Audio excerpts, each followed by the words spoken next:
بسم اللہ الرحمن الرحیم۔ حضرت حسین کی شہادت۔ دوستو، کربلا کے میدان میں حضرت حسین رضی اللہ تعالیٰ عنہ سے لڑنے والے ان کے دشمن کوئی غیر مسلم نہیں تھے بلکہ سب مسلمان تھے۔ یہ قوم قیامت کے دن اللہ کو کیا جواب دے گی کہ جس نے اپنے نبی کی اولاد کو بھی قتل کر دیا۔ جب حضرت حسین رضی اللہ تعالیٰ عنہ کے سارے بھائی اور ساتھی شہید کر دیے گئے تو حضرت حسین نے اپنی تلوار اٹھائی اور دشمنوں سے لڑنے کے ارادے سے آگے بڑھے۔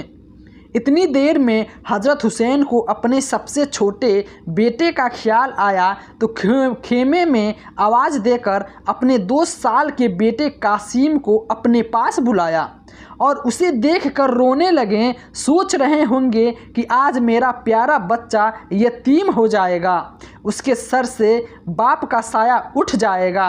حضرت حسین رضی اللہ تعالیٰ عنہ اپنے بیٹے کے سر پر ہاتھ رکھتے اسے دیکھے جا رہے تھے اور آنکھوں سے آنسو جاری تھے کہ تبھی سامنے سے ایک دشمن نے تیر چلایا اور وہ سیدھے حضرت حسین کے 2 سال کے بیٹے قاسم کی گردن پر آ کر لگا۔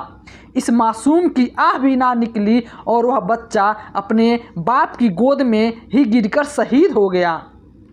بیٹے کی ایسی موت دیکھ کر حضرت حسین بھی تڑپ اٹھے اور آنکھوں سے آنسو بہنے لگے، لیکن تبھی خود کو سنبھالا اور پھر اپنے بیٹے قاسم کی گردن سے بہتا ہوا خون ہاتھ میں لے کر آسمان کی طرف اچھال دیا اور کہا کہ اے اللہ، اگر آپ اس حال میں بھی مجھ سے راضی ہیں تو حسین بھی آج آپ سے اس حالت میں راضی ہے۔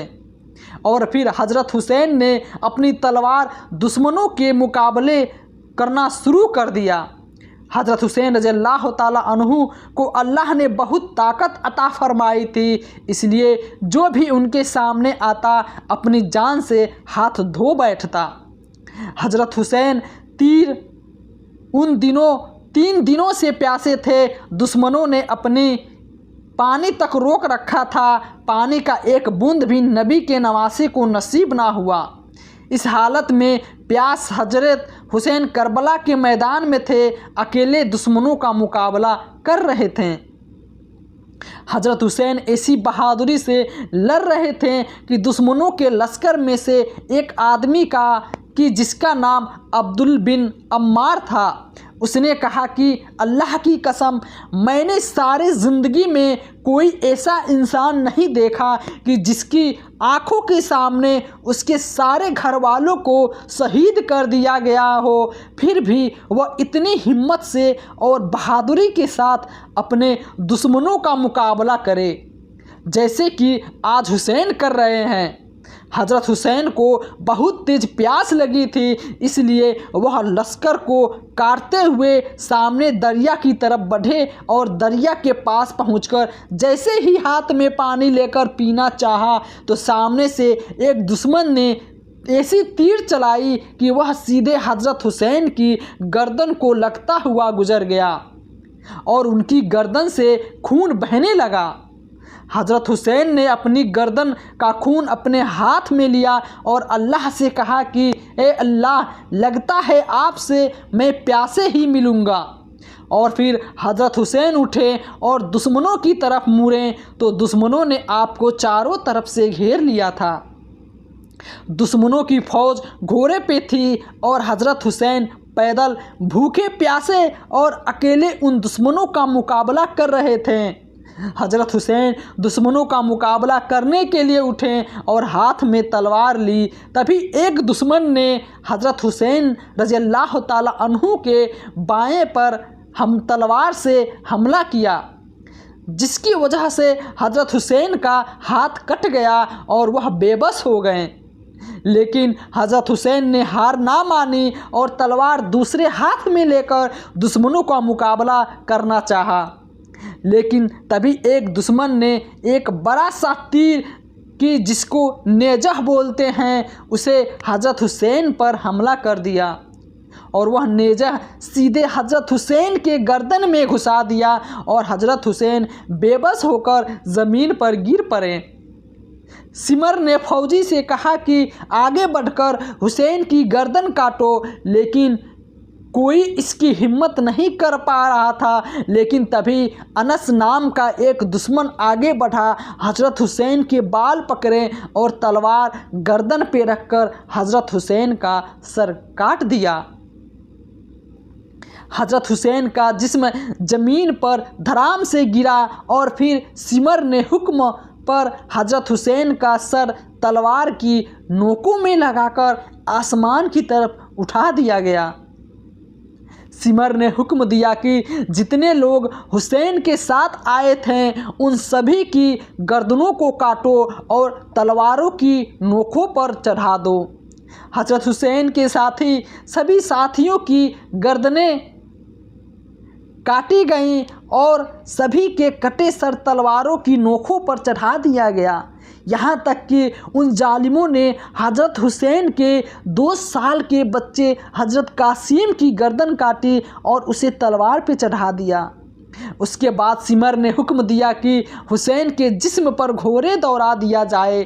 سمر کے حکم پر ایسا ہی کیا گیا اور پھر ہمارے حضور صلی اللہ علیہ وسلم کے نواسے حضرت حسین رضی اللہ تعالیٰ عنہ جس پر گھوڑے دوڑا کر ان کی لاش کو خراب کر دیا گیا۔ حضرت حسین کے جسم پر 32 تلواروں کے زخم تھے اور 34 نیزوں کے زخم تھے۔ دوستو، اس بے دردی کے ساتھ کربلا کے میدان میں ہمارے حضور صلی اللہ علیہ وسلم کے نواسے حضرت حسین کو شہید کیا گیا۔ اس کے بعد سمر کے حکم پر فوج کے خیمے میں بیٹھی عورتوں پر حملہ کر دیا اور ان کا سارا سامان لوٹ لیا۔ ساری عورتوں کے ہاتھوں میں زنجیر باندھ کر انہیں باہر نکالا گیا تو ان عورتوں میں حضرت حسین کی بہن حضرت زینب بھی تھی۔ حضرت زینب نے جب باہر نکل کر گھر والوں کے کٹا سر اور اپنے بھائی حضرت حسین اور اپنے 2 سال کے بھتیجے کی قاسم کا کٹا سر دیکھا، تلواروں پہ چڑھا دیکھا تو تڑپ اٹھی اور پھر حضرت زینب نے روتے ہوئے آسمان کی طرف دیکھا اور ہمارے حضور صلی اللہ علیہ وسلم کو پکار کر ایسا مرثیہ پڑھا کہ اسے سن کر دشمن بھی رونے لگے۔ حضرت زینب نے روتے ہوئے مرثیہ پڑھا اور کہا، اے میرے نانا محمد، اے میرے نانا محمد، آ جاؤ آ جاؤ، آج آ کر کربلا کے میدان میں دیکھ لو، تمہارے گھر کی لڑکیوں کو آج زنجیروں میں جکڑ کر دیا گیا ہے، تمہارے بچوں کو قتل کر دیا گیا ہے۔ اے میرے نانا محمد، آ جاؤ، آج کربلا کے میدان میں آ کے دیکھ لو کہ تیرے حسین کے ساتھ ان لوگوں نے کیا سلوک کیا ہے، ان کا سر کاٹ دیا ہے اور تلواروں پر اٹھا کر لے جا رہے ہیں۔ یہ مرثیہ سن کر دشمن کے بھی آنکھوں سے آنسو آ گئے، لیکن وہ اپنی حرکتوں سے باز نہ آئے۔ تبھی دشمنوں کی نظر حضرت حسین کے چھوٹے بھائی امام زین العابدین پر پڑی اور وہ بہت بیمار تھے، اس لیے خیمے کے اندر لیٹے ہوئے تھے۔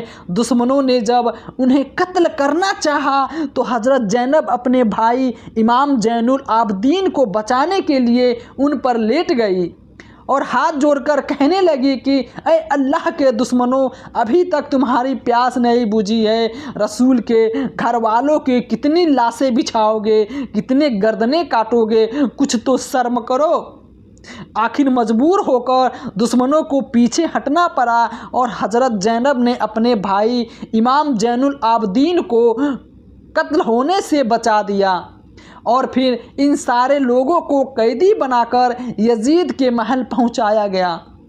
سارے راستے حضرت زینب اپنے بھائی حسین کی حالت دیکھ کر روتی رہی اور دشمنوں کے لیے بد دعائیں کرتی رہی۔ آخر کئی دنوں کے سفر کے بعد یہ قافلہ یزید کے محل پہنچا۔